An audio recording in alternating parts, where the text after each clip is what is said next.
Sri Krishna devotees, welcome to Sloka a day. Today we'll cover two shlokas 18 and 19 of chapter 12. Samashatrau cha mitre cha Amasatrau cha mitre cha tatha manapamanayaho manapamanayaho shitoshna sukha dukkheshu idoshnu sukha dukkeshu samasanga vivarjitaha tamasanga vivarjidaha tulya nindastutirmauni tulya nindastutir mauni santushto yena kenachit santushto yena kenachit aniketasthiramatihi anikethasthiramadhirhi bhaktiman me priyo naraha. iman me priyo naraha. But forward meaning, translation and purport by His Divine Grace, Srila A.C. Bhaktivedanta Swami Prabhupada, Srila Prabhupada ki jai. Samaha, Samaha, equal. equal. Shatrau, Satrau, to an enemy. to an enemy. Cha, Cha, also. so. Mitre, Mitre, to a friend. to a friend. Cha, Cha, also. also. Tatha, Atha, so. so. Mana, Mana, in honor. in honor. Apamanayaho, Abhamanayaho, and dishonor. and dishonor. Shita, Sita, in cold. cold. Ushna, Ushna, heat. heat. Sukha, Sukha, happiness. happiness. Dukkheshu, Dukkeshu, and distress. and distress. Samaha, Samaha, equipoised. equipoised. Equipoised. Equipoised, okay. Sangha vivarjitaha. Sangam varchidaha. Sangha vivarjitaha. Sangha vivarchidaha. Free from all association. Free from all association. Tulya, Tulya, equal. equal. Ninda, In the defamation. definition. Stutihi, The and repute. and repute. Mauni, Mauni, silent. silent. Santushtaha, Sandushtaha, satisfied. satisfied. Yena kenachit, Yena kenachit, with anything. within anything. Aniketaha, Nikedaha, with no residence. having no residence. Sthira, Siddha, fixed. fixed. Matihi, Tihi, determination. termination. Bhaktiman, Bhaktiman, engaged in devotion. engaged in devotion. Me, Me, to me. to me. Priyaha, Yaha, dear. dear. Naraha, Araha, a man. a man. Translation: one who is equal to friends and enemies. One who is equal to friends and enemies. Who is equipoised in honor and dishonor. Who is equipoised in honor and Dishonor. dishonor. Heat and cold. Heat and cold. Happiness and distress. Happiness and distress. Fame and infamy. Pain and infamy. Who is always free from contaminating association. Who is always free from contaminating association. Always silent. Always silent. And satisfied with anything. And satisfied with anything. Who doesn't care for any residence. Who doesn't care any residence. Who is fixed in knowledge. Who is fixed in knowledge. And who is engaged in devotional service. Who is engaged in devotional services. Such a person is very dear to me. Such a person is very dear to me. Prabhupada writes in the purport, a devotee is always free from all bad association. Sometimes one is praised and sometimes one is defamed. That is the nature of human society. But a devotee is always transcendental to artificial fame and infamy, distress or happiness. He is very patient. He does not speak of anything but the topics about Krishna. Therefore, he is called silent. Silent does not mean that one should not speak. Silent means that one should not speak nonsense. One should speak only of essentials, and the most essential speech for the devotee is to speak for the sake of the Supreme Lord. A devotee is happy in all conditions. Sometimes he may get very palatable foodstuffs, sometimes not, but he is satisfied. Nor does he care for any residential facility. He may sometimes live underneath a tree, and he may sometimes live in a very palatial building. He is attracted to neither. He is called fixed because he is fixed in his determination and knowledge. We may find some repetition in the descriptions of the qualifications of a devotee, but this is just to emphasize the fact that a devotee must acquire all these qualifications. Without good qualifications, one cannot be a pure devotee. Harava bhaktasya kuto mahad gunaha. One who is not a devotee has no good qualification. One who wants to be recognized as a devotee should develop the good qualifications. Of course, he does not extraneously endeavor to acquire these qualifications, but engagement in Krishna consciousness and devotional service automatically helps him develop them.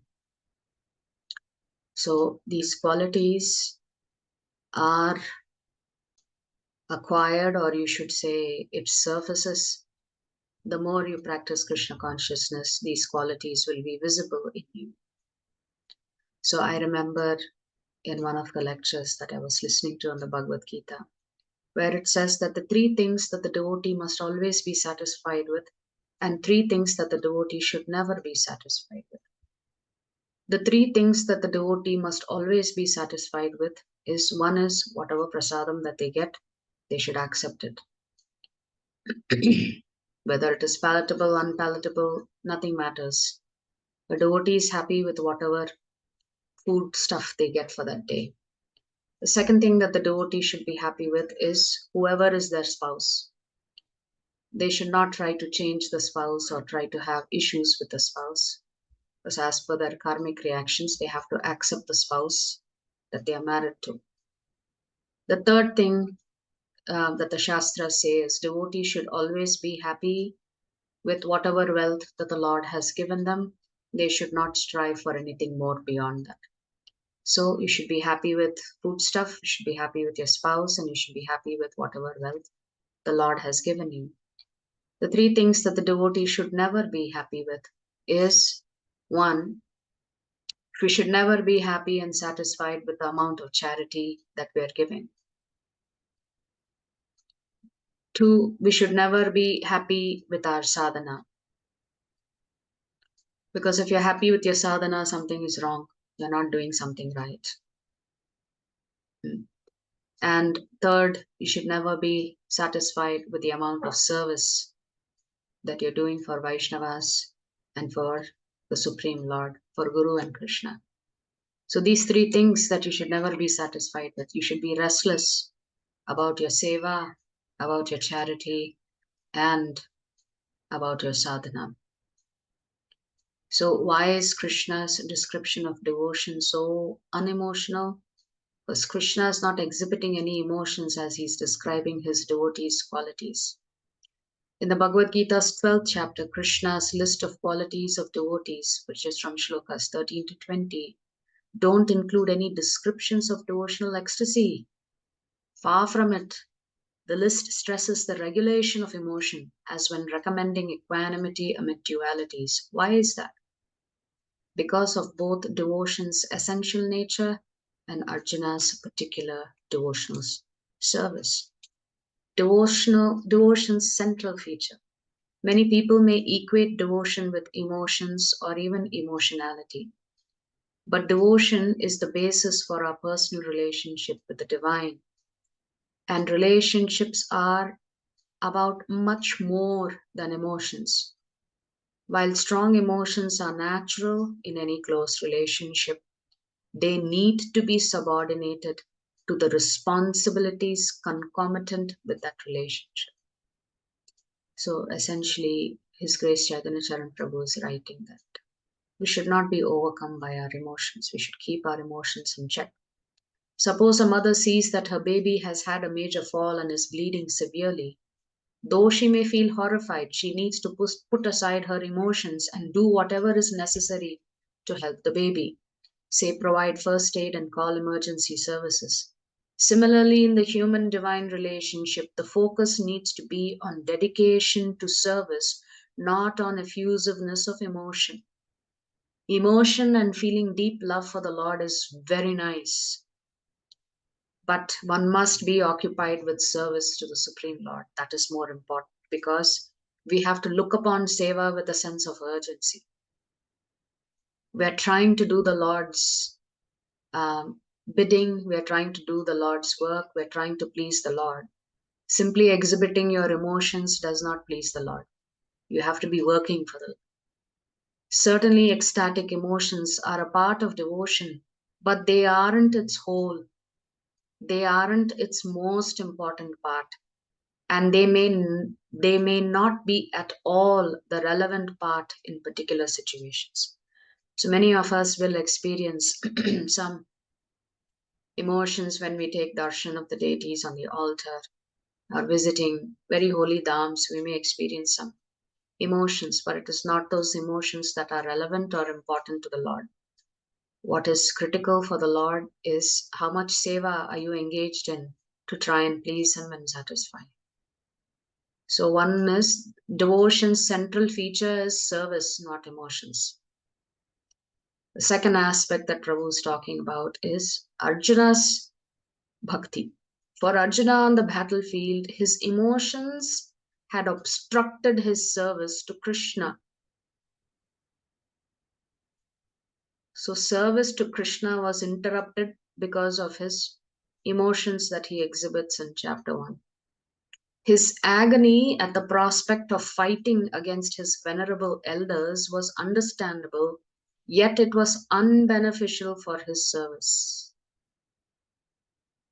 To reassure Arjuna, Krishna explained philosophically how the divine will was meant for the good of everyone, even Arjuna's elders.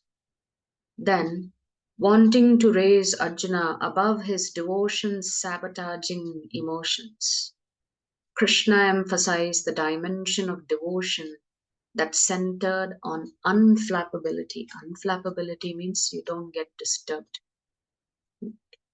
So here, another commentary by His Grace Chaitanya Charan Prabhu. Don't treat others as a waste basket for your words. If we have a lot of waste in our house, we wouldn't throw it at any visitor. But strangely, we sometimes throw our waste words at others. We often have a lot of garbage in our minds: anger, lust, greed, resentment, cynicism, and so forth. And we throw that garbage at others through our unconsidered words.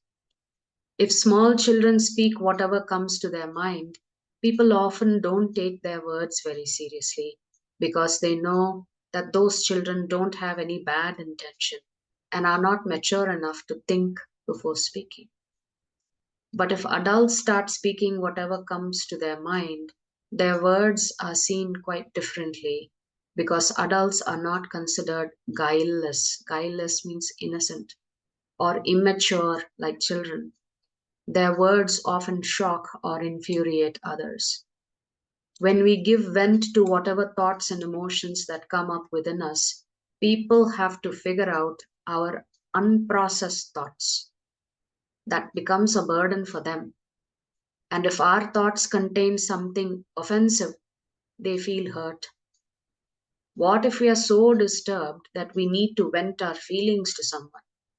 Such venting has to be done discerningly, only with those who will solace and strengthen us, not those who will misunderstand and label us.